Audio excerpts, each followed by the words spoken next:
you guys, this is your girl Natural. Welcome back to my channel. I'm so happy you're here. If you're new to my channel, please do me a favor. Go ahead, hit the like and subscribe button, hit the bell so you know whenever I post a video. So I will look down a lot because I'm looking at a recap actually from Nick DiRamio, who I love. He does movie reviews on YouTube, and he's so he's got that amazing energy, but he kind of tears stuff apart. I mean, he is an expert in films. So he literally is tearing things apart in both a hilarious way, but at the same time, he can be savage, honey. And he reviewed the first two movies, I think, but not the third one. And I think he made the same mistake, or I don't know if I want to say mistake. I'm just going to say he made the same assumptions I think that a lot of people do, that some of the things in the movie he's a little bit more critical of, but those of us who have followed Harry and Meghan, we know that they were put in there for a reason. So I'm just gonna basically follow through the recap of the movie with you and tell you my thoughts. I freaking loved this movie. There's something about Lifetime that has that gussy, nostalgic early 2000s, 1990s feeling to it, but there's also something about it that's just it taps just into really, really good emotional space, not so much the movies where it's really crazy stuff with crazy kids being cyberbullied and stabbing another kid in high school, and that's the stuff where it's ooh, you guys are getting serious. But, I thought that the Harry and Meghan movies were classic Lifetime. It had that romance. It had a little bit of comedy. It was sweetness to it. It's wholesome. It's family friendly. And, okay, so the first thing, which Nick DiRamio was a little bit critical of the beginning scene of the movie.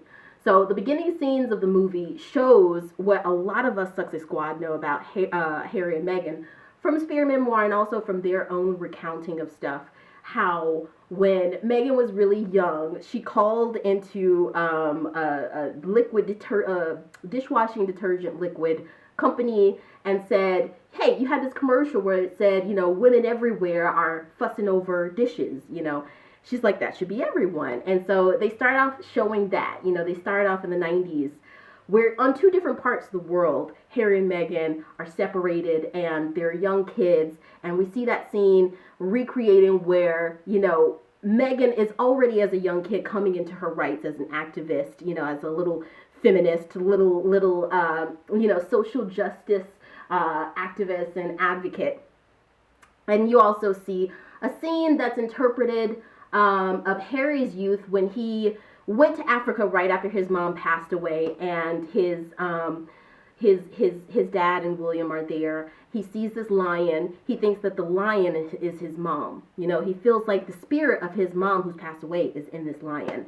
And that's the way the movie starts out. It shows these two scenes, and the following, scenes show how Harry and Meghan meet and how, they both talk to each other about those experiences.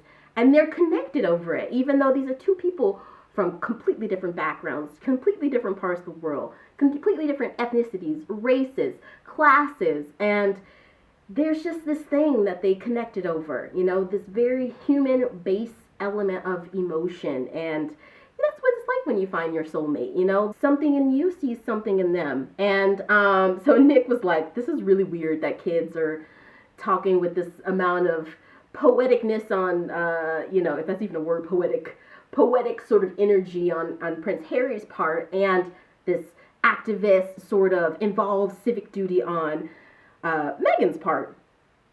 What, Nick DiRamio probably doesn't know is that that's really who they are, and I feel like whereas William has probably tried to just kind of shut his mother's passing out as much as he can, he kind of looks at her probably with a lot of condemnation, and they definitely reflect that in the movie, which I love the fact that Zayn, is it Zayn? Is his name Zayn? The kid from H2O, Just Add Water, he's the one who plays Prince William. I thought he did a great job. Burgess is his last name. I can't think of his first name. But Nick DiRamio was like, that guy doesn't even look like him. He's actually an Australian actor.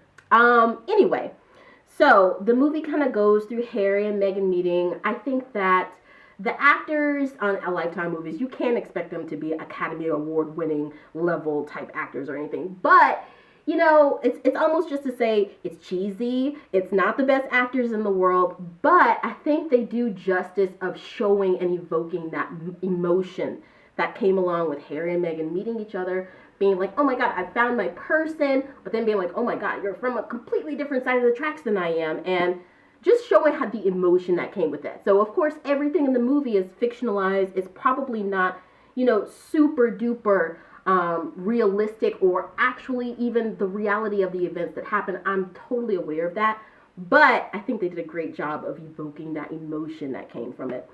So you just sort of go throughout the sort of motions in the present time. You know, they don't dwell too long on the childhood, you know, but they do come back to it and they revisit it. And you see the sort of how do you want to say it, sort of clicking into place of Meghan, of understanding, holy crap, this man I'm falling in love with is not only another race, another culture, another ethnicity, another class, but this is a prince of England, you know. And so that just slowly hits, and we all know Meghan Markle was running the TIG before she met Prince Harry. She was doing her amazing acting, you know, and she came from, you know, climbing in the back of her car because she couldn't afford to fix the clicker for her car for 5 months, to being an actress on one of a very popular shows, on one of the very popular shows of the time, Suits, of becoming an activist in her own respect, of advocating for women like she had always done since her childhood. And, you know, I can definitely attest to that sort of being with a European man myself. My husband's Portuguese.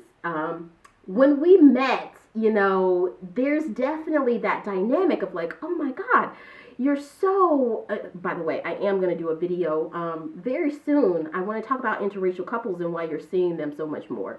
Why? Because they have a deep understanding of each other's needs and, you know, sort of difficulties and stresses that society puts on those different caricatures of ourselves, those different sort of personas of what we represent. And that's why I feel like you're seeing so many more interracial couples. But we're going to do that in another video. But as someone married, an African American married to a European guy, I think that Europeans generally are more traditional than Americans.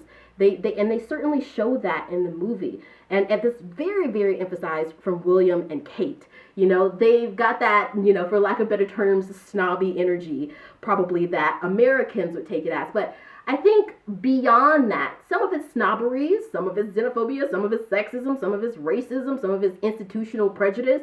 But I think it also has a lot to do with the culture. They really, really, in the United Kingdom, throughout the succession of kings, have sort of really valued dignity and grace and not ruffling too many feathers and not making a big fuss about yourself. And you can see how that dichotomy of Americanism, you know, sort of the cultural token of Americanism is associated with freedom of speech and, you know, confidence and creativity. So of course you have this mixed race American woman, Black American woman coming into the scene. She's been independent before. She meets this European guy, and he's more traditional and more cautious than her. He's just kind of learned to live his life by not ruffling too many feathers because he just doesn't want to cause too much trouble.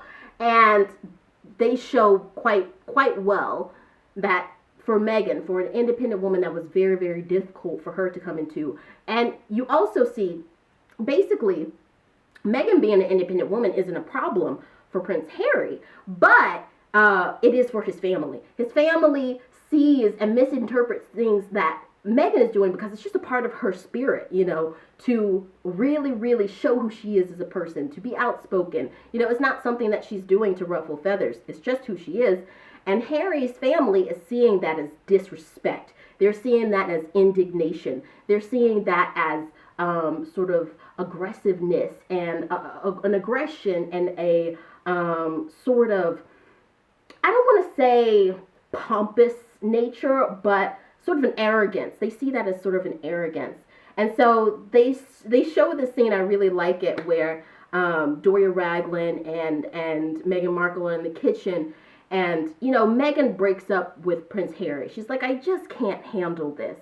And honey, I have been there before. I have been there where I just remember one time my husband and I, when we were in the early phases of dating, we didn't live together or anything like that.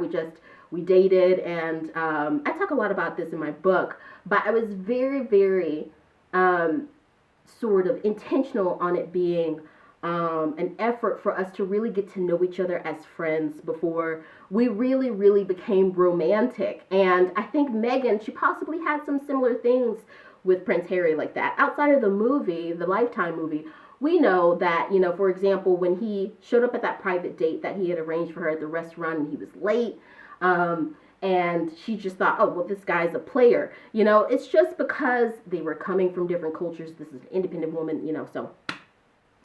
And then you get into Queen Elizabeth coming into the picture.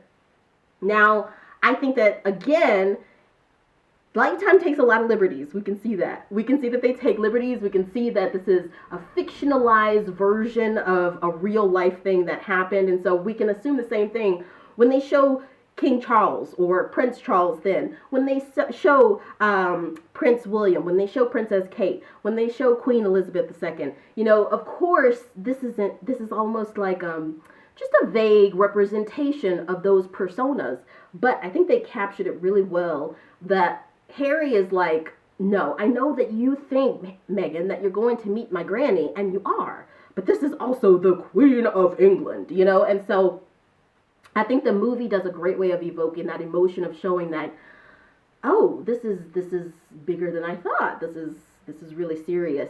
Towards the going into the movie, I really, really love how they have these sort of representations of the trashy UK tabloids.